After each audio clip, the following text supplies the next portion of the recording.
ఎక్కువ. అంజలికి ఆకలేస్తే అన్నం పెట్టేవాడు, వర్షంలో తడుస్తుంటే గొడుగు పట్టేవాడు, నిద్ర రాకపోతే కథలు కూడా చెప్పేవాడు. ఆ అబ్బాయి చాలా మంచోడు కదా. అంత మంచివాడు కాబట్టి ఆ అబ్బాయిని ఇంకో అమ్మాయి కావాలనుకుంది. నా ఫ్రెండ్గా ఉండవా అని అడిగింది. పాపం అతనేం చేస్తాడు?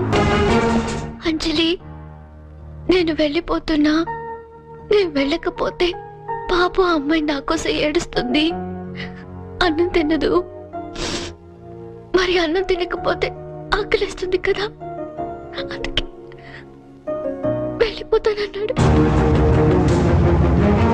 మరి నేను అని అడిగింది అంజలి.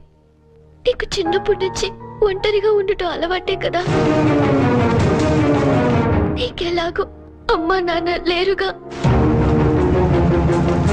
నేను కూడా వెళ్ళిపోతే మళ్ళీ చక్కగా ఒంటరిగా హ్యాపీగా ఆనందంగా